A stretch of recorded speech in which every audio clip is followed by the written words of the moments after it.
یا اللہ بسم اللہ، یہ الفاظ ہیں ترک صدر رجب طیب اردوان کے، جو انہوں نے عبدالحمید بحری جہاز کو روانہ کرتے ہوئے ادا کیے۔ آئیے جانتے ہیں کہ عبدالحمید بحری جہاز میں ایسی کیا خاص بات ہے اور اس کا مشن کیا ہے۔ عبدالحمید خان ڈرلنگ بحری جہاز یہ جدید ترین 7th جنریشن ڈرلنگ بحری جہاز ہے، جسے مشرقی روم میں تیل اور گیس کے ذخائر دریافت کرنے کے لیے روانہ کیا گیا ہے۔ سلطان عبدالحمید خان سلطنت عثمانیہ کے آخری خلیفہ اور آخری طاقتور ترین حکمران تھے، جن کی یاد کو تازہ رکھنے، ان کی خدمات کو خراج تحسین پیش کرنے اور ان کے خوابوں کو پایہ تکمیل تک پہنچانے کے لیے اس عظیم الشان بحری جہاز کا نام عبدالحمید خان رکھا گیا ہے۔ یہ جہاز بلا شبہ ترک انجینئرز کا ایک بہت بڑا کارنامہ ہے۔ جہاز مشرقی بحیرہ روم میں صدر رجب طیب اردوان کے اعلان کردہ علاقے میں 7 اکتوبر تک اپنا مشن جاری رکھے گا۔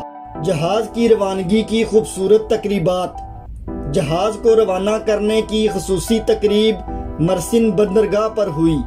صدر رجب طیب اردوان نے جہاز کا تفصیلی جائزہ لیا۔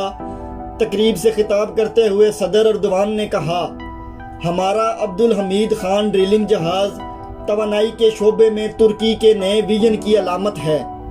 اب ہم اپنے 4 ڈرلنگ جہازوں اور 2 زلزلہ تحقیقی جہازوں کے ساتھ اس علاقے میں کام کر رہے ہیں۔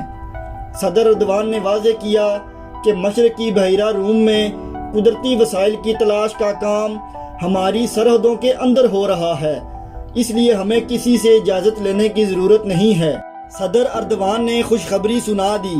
جی ہاں، اس زبردست موقع پر صدر اردوان نے قوم کو خوشخبری سناتے ہوئے کہا کہ وہ بحیرہ اسود کی قدرتی گیس کو اگلے سال قوم کے استعمال کے لیے پیش کرنے کا ارادہ رکھتے ہیں۔